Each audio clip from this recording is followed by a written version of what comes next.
Bonjour, aujourd'hui, petite vidéo entraînement olympiade. Je te propose une deuxième méthode concernant l'équation résoudre dans R exponentielle x plus exponentielle moins x égale 2 en utilisant les fonctions. Spéciale dédicace à Charlotte et Timothée, élèves de terminale de 2023.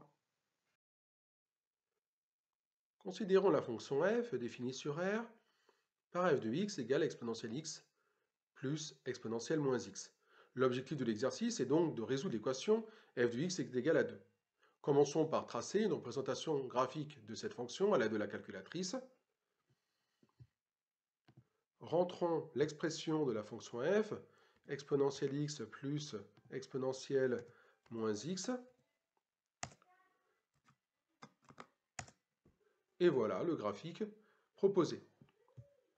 Allons chercher la valeur du minimum et tu observes que le minimum de la fonction f est 2, obtenu pour x égale 0.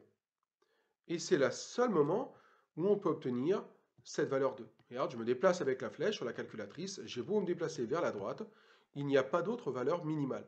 C'est le minimum, donc l'équation f de x égale 2 admet une unique solution, et cette valeur-là, cette solution, eh bien c'est 0.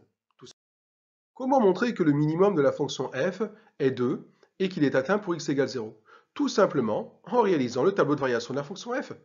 Pour cela, calculons la dérivée de la fonction f.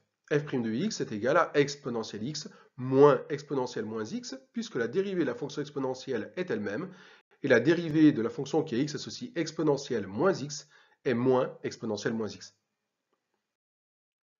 Déterminons les valeurs de x pour lesquelles la dérivée est nulle. f' de x égale 0 si et seulement si exponentielle x moins exponentielle moins x est égal à 0. Ajoutons exponentielle moins x aux deux membres. L'équation est équivalente à exponentielle x égale exponentielle moins x.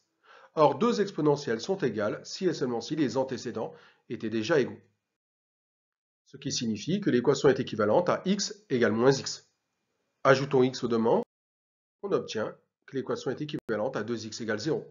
Puis en divisant par 2, l'équation est équivalente à x égale 0.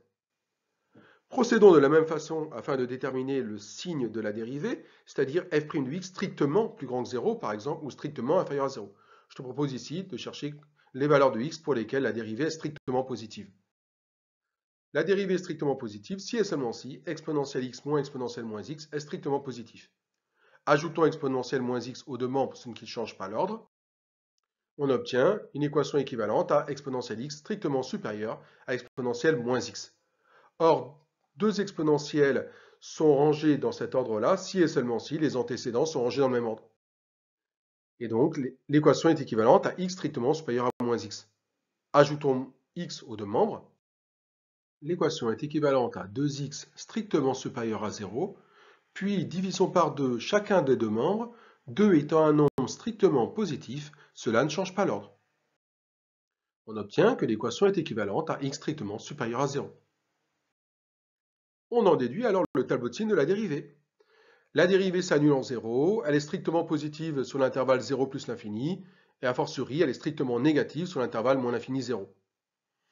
Là où la dérivée est négative, la fonction est strictement décroissante. Là où la dérivée est positive, la fonction est strictement croissante. On déduit alors les variations de la fonction f. Calculons l'image de 0 par f. Étant donné que f de x est exponentielle x plus exponentielle moins x, f de 0, on remplace x par 0 et on obtient exponentielle de 0 plus exponentielle de 0. Or, exponentielle de 0 est égale à 1, donc f de 0 est égal à 1 plus 1, soit 2. Et voilà, on vient de montrer que 2 est le minimum de la fonction f et que ce minimum est atteint une fois et une seule fois quand x égale 0. On peut alors conclure que la solution de l'équation est 0.